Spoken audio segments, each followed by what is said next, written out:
God wants us to know the whole story about the history of the world. When the world began, nothing bad existed in the entire universe. Everything was in peace and harmony.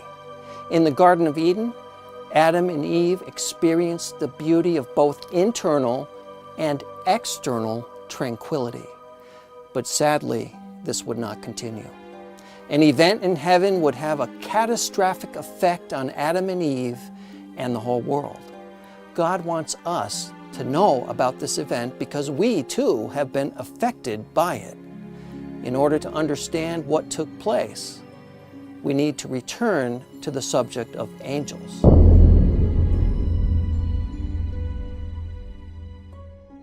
Before we return to the subject of angels, let's just take a moment to review what we learned in Lesson 7. Why did God decide to create a wife for Adam? God loved him and knew it wasn't good for Adam to live alone. Why weren't any of the animals a suitable companion for Adam?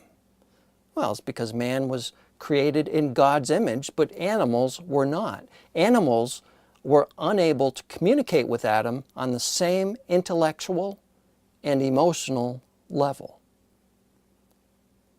How did God make the first woman? He put Adam into a deep sleep and made her from one of his ribs. What did God institute between man and woman? Marriage. Now let's go on to today's lesson. We learned in the past that before God created anything else, He created the angels. Do you remember what some of their characteristics were when God created them? They were spirit beings, wise and powerful. They couldn't be as wise or as strong as God because God created them and is far superior to them in everything. Why did God create angels in the first place? For the special purpose of worshiping and serving Him. Lucifer, like all the other angels, was created perfect. Referring to Lucifer, Ezekiel 28:15 says, "Thou wast perfect in thy ways from the day that thou wast created."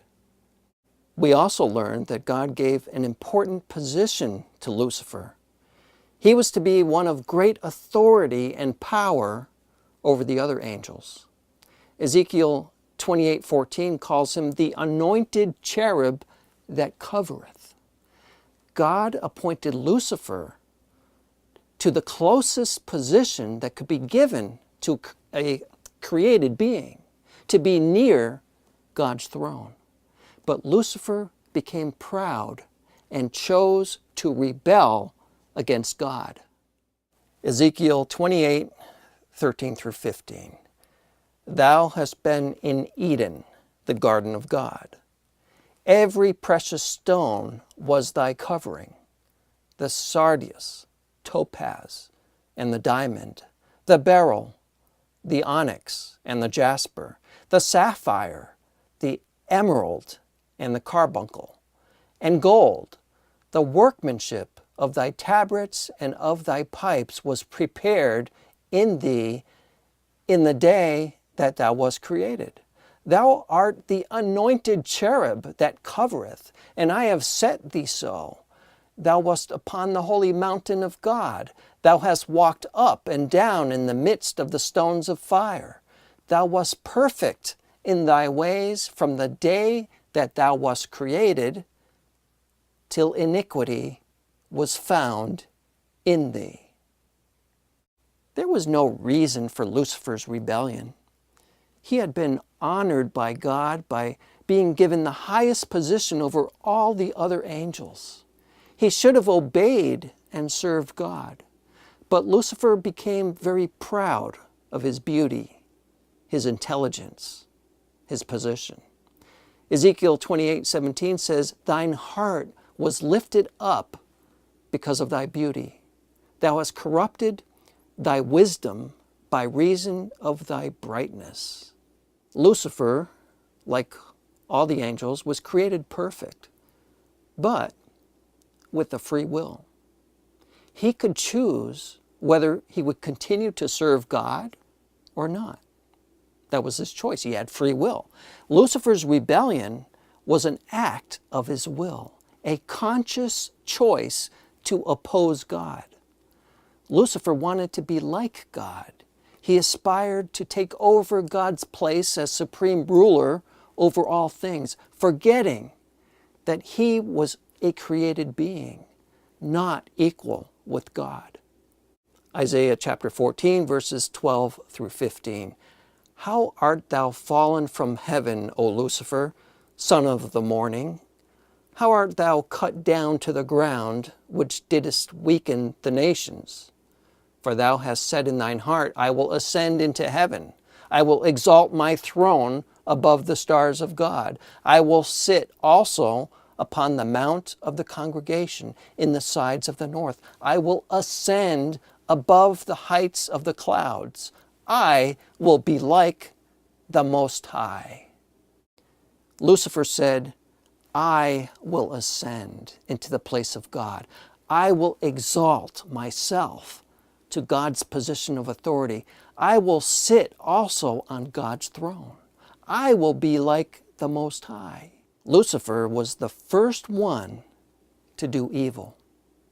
Lucifer decided to go on his own way instead of God's way. Lucifer chose to be independent of God. He planned to take over God's position. God planned for the angels to obey him, to worship him, their creator. But instead, because of his pride, Lucifer, he stepped outside of God's purpose and opposed him, becoming the first to sin. Other angels followed Lucifer in his rebellion. They chose to join him in his plan to oppose God's will and revolt. They made the decision to rebel against God rather than to continue to obey and serve their rightful ruler. Matthew 25:41 refers to Lucifer and the angels who followed him as the devil and his angels. God knew that Lucifer had become proud and wanted to take the place of his creator. How could God know exactly what Lucifer and his followers were thinking and planning? Well, it's because God is all-knowing. God knew Lucifer's thoughts and those of the other rebellious angels. Isaiah 14 says that God saw what Lucifer was thinking in his heart. For thou hast said in thine heart, I will ascend into heaven. I will exalt my throne above the stars of God. I will sit also upon the mount of the congregation in the sides of the north. Isaiah 14, verse 13. Nothing can be kept secret from God. Nothing can surprise God because he knows everything before it even happens. He knows what you're going to think before the thought even comes into your minds. He is everywhere. He sees everything. He knows everything. Hebrews chapter 4, verse 13 says, Neither is there any creature that is not manifest in his sight, but all things are naked and opened unto the eyes of him with whom we have to do. God knew what Lucifer and his rebellious angels were planning, but would not allow Lucifer to take his position. What do you think would happen if someone tried to take over our country? I'd venture to guess that defensive measures would be taken to totally defeat the enemy. Likewise with God, he wasn't going to allow Lucifer to take his place. This is what God said to Lucifer about his eventual destiny. Yet thou shalt be brought down to hell, to the sides of the pit. Isaiah 14, verse 15. Lucifer was a created being and had no right to challenge his Creator. He was not wiser or stronger than God. God is the only true, eternal God. He existed in majesty and completeness before anything was created. He lives by His own power, and He gives life to everything. God is absolutely supreme and sovereign. God removed Lucifer and the other rebellious angels from their positions as His servants. In holy and righteous anger, God stripped Lucifer of his leadership position and expelled him from heaven. God also removed those who followed him from their place of service to God. Because God is perfect and just in everything He thinks and does, He no longer could allow these rebellious angels to remain as His attendants in heaven. God is far greater than Lucifer and his angels. They can't escape God's authority over them. When God decides it's the right time, Satan and his angels will face God as their supreme Lord and Judge. God prepared a place of punishment for Satan and his angels. Matthew 25:41 speaks of everlasting fire prepared for the devil and his angels. Lucifer and his angels have not yet been confined to this place of punishment, but Revelation chapter 20 verse 10 tells us that at the end of the world, the devil will be cast into the lake of fire and will be tormented day and night forever and ever. God will not tolerate disobedience to Him. God always punishes those who fight against Him. Today, Satan continues to war against God and man.